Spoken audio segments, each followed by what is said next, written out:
Hi guys, welcome to your 8th Italian lesson.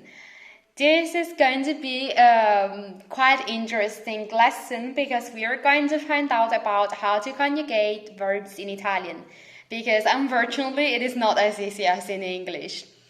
However, yesterday I opened a poll on Facebook in our Facebook group asking what was the most challenging topic for you so far. And about, I think, 60 people answered preposizioni semplici e articolate. And I was kind of expecting it because it is a pretty hard topic, and each preposition sometimes has different uses, so I understand it is not super easy. So I decided to go through the preposizioni semplici e articolate once again. I'm gonna try to make it more simple for you and easier on you guys. So hopefully it's not going to be as challenging as it was in the previous lesson. So if you had some difficulties in the previous lesson, you can watch this video and hopefully I'll clear up your ideas. And if preposizioni are no challenge for you, you're still welcome to watch this video because repeating didn't never kill anyone. So you can still watch this video, and later on we're gonna move on to the 8th topic of our lessons. So, preposizioni semplici: di, a, da, in, con, su, per, tra, fra. Okay? These are the semplici, so with no articles. Articolate simply means that next to the preposition semplice, the simple preposition, you need to add the article. And we've seen article in our 5th lesson, I believe. So il, lo, all the articles that translate the in English, the. Okay? So, first preposition is di. Di is a very, very easy one because it indicates possession. In English, when you want to indicate possession, what you do is use what in Italian we call genitivo sassone. And that is the apostrophe S next to the noun that possess something. Okay? For example, if you want to say, my boyfriend's car is broken, you can say la macchina. No, I gave you a bad example because that is a preposizione articolata. I want to try to make it with a simple preposition. So let's say la macchina di mia madre. Okay? My mother's car. That apostrophe S in mothers is translated with di. La macchina is the subject, la macchina di mia madre. Okay? It's like the car of my mother. So di, we can say that translates of, o, f. Okay? So that was the first one. Di indicates possession. And then comes one of the hard ones, a. A, we can say that it translates at, as you're in a place, you're at your house, like I'm at home now. You can say I'm home, I'm at home. And in Italian it's the same. Sono a casa, okay? Because right now I'm home. Sono a casa. I'm staying here, I'm not moving, not going anywhere. But the challenging part is that a can also indicate that you're going somewhere. You're going to a place. So, for example, you can say that you're going to school. Just a second. Here I am. When you want to say that you're going to school, that too, that in English indicates a movement, is translated in Italian with a. So, to, you're going to, vado a. Okay? Vado a scuola. I go to school. I'm going to school. Vado a scuola. A translates to.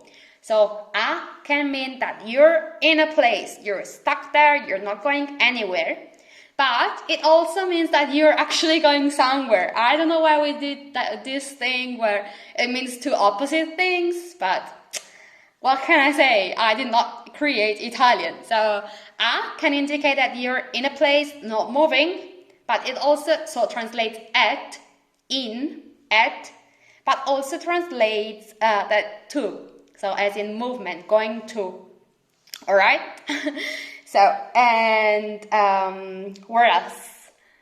And it is also used before an indirect object.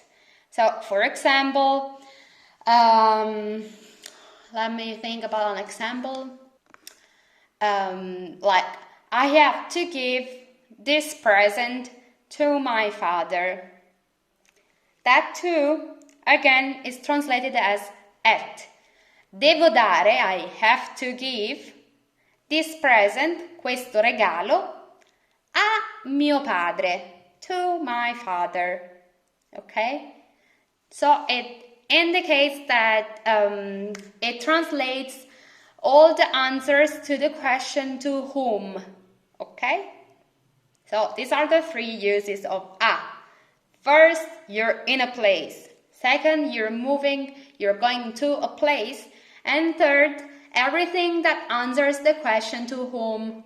So, devo dare regalo a mio padre.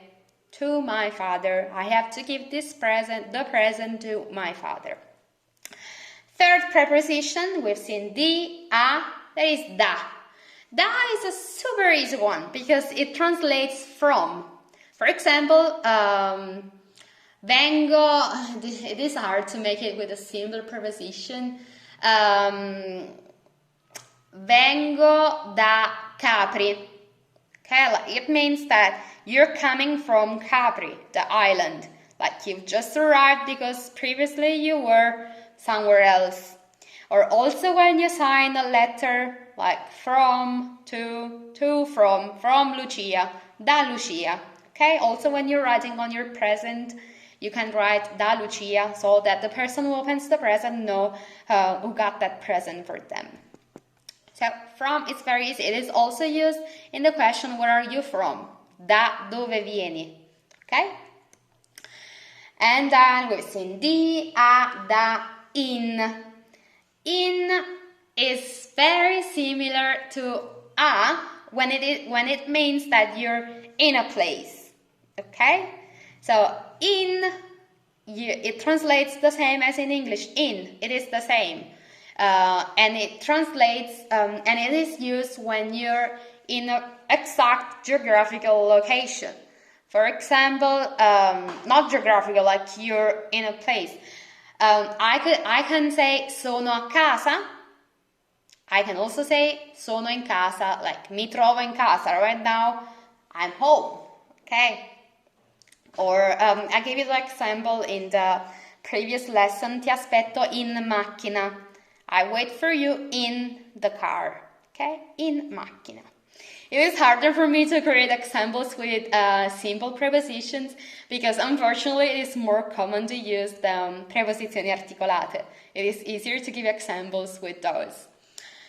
And then comes another very easy preposition, that is con. Con is used before what we call complemento di compagnia. So it indicates company, it's a company complement. So it translates with. So you're with someone. Sono al parco, I'm in the park. Sono al parco, I know it's articolata, but bear with me, it is hard this way. Sono al parco con mia madre. I'm at the park with my mom, my mother. Okay? And then comes su. So con basically translates with. Okay? And then comes su. Su is a tricky one once again because it can mean different things. For example, the English word about is usually translated with su. I gave you the example. What example? Questo libro. Oh yeah, I gave you an example with preposizione articolata because I couldn't come up with a simple preposition example. Questo libro è sul cibo.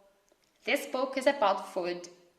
Okay? Su translates about. In this case, there is an article because the next word is cibo and it is a noun and we need to put the article.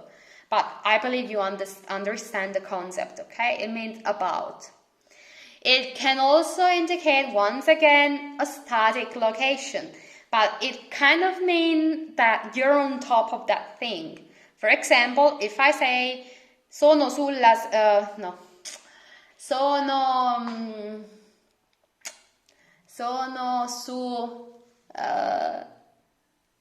Sono su un albero. I don't know why you should be on top of a tree, but you get the meaning, like you're on top of the tree. Sono su un albero. I'm on top of a tree. So it indicates that you're stuck in a place, you're in a place, it does not indicate movement, like as in vado a fare la spesa. Okay, I'm going grocery shopping. But it indicates that you're there, not moving, and you're on top of something. Sono su un albero. Okay, that was the best I could come up with. And it also indicates, like I gave you the example, stanno marciando su Roma. They're marching on Rome. So it can translate on, upon, on top of, and that's it in English. Okay? And then the other preposition, next one is per. Per is not hard, not easy one. It's not easy because it has different meaning, but it's not hard because there is a translation, there is an English translation for that, okay? So, per, first of all, means for. So, I told you when you're writing on the present that you gave that present, you made that present, you can say from. So, da Lucia, who's that present for? For, per Anna, okay? Da Lucia per Anna, from Lucia to Anna, for Anna, okay? So it can translate for, okay? So what that thing, who's that thing for? Sorry. And it can also indicate a movement, but meaning that something is coming via something. I gave you the example, il mio pacco arriva per mare. It is not really used, honestly. Like, you can still say via mare. It is written, it's spelled in the same way as in English, but we pronounce it as via, not via. Okay? So, il mio pacco arriva via mare. My package comes via sea. Okay? And it can also indicate a cause. So it translates, it indicates a complement of cause, as in why, okay? But once again, not really used, okay? Because we can say it literally means because of. So for example, per il caldo ho mal di testa. Because it's hot, I have headache. Okay? But you can say perché fa caldo, ho mal di testa. Ho mal di testa perché fa caldo. It's the same. But this is the grammar rule, so I'm telling you. But you can translate it simply as perché. Okay? So do not focus too much on the different meanings of per, because the only one that we really use is per translated as for. So who's that thing for? Okay? Di, a, da, in, con, su, per, tra, fra. Tra and fra are very, very similar. That is why I explained them to you in wow, I can't speak English today, I'm sorry. That's why I explained them to you together, so I did not separate them. Because they mean the same thing, so you can use any of them. It doesn't really matter, whatever you prefer. I prefer tra. Because fra, if you want to know something funny, I like to give you these funny things every now and then that maybe are funny for me only, but wherever.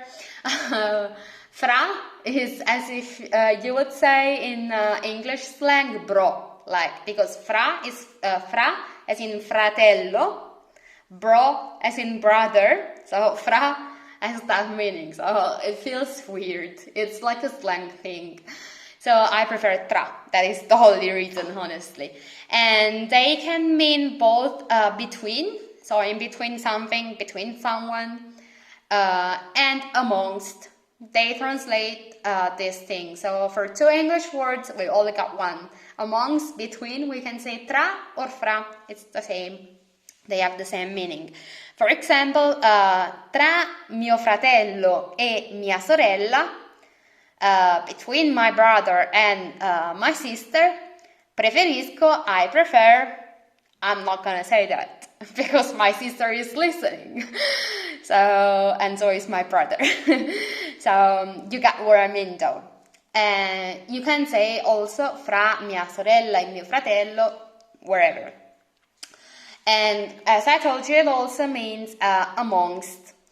For example, tra la folla c'era un ladro. Amongst folla, amongst like all the people, amongst the crowd. I told you I can't speak English today. Amongst the crowd, there was a thief. Tra la folla, amongst the crowd. Okay. So, and as I already told you, and you should know this from our previous lessons, tra is also used to indicate a time, meaning that if you want to say in 2 months, in 2 days, in 2 hours, you're gonna say tra 2 mesi, tra 2 ore, tra 2 giorni, wherever. Something's gonna happen, okay? So these are the uses of tra and fra.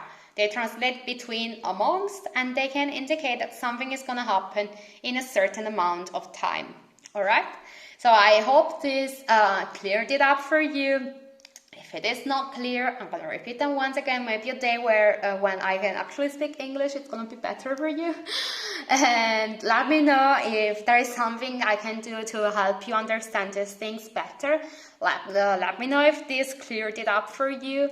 And I'd like to remind you that on Saturday morning at 11 a.m. Italian time, alle 11 di mattina orario italiano, I'm going to be on the Zoom app. And it's going to be a great opportunity for you to get a chance to practice your Italian speaking with me, because I could not do it on Monday because apparently you can't join lives on Facebook. I didn't know that. I really thought you could do it. So sorry if I had someone wake up just for that, maybe from America.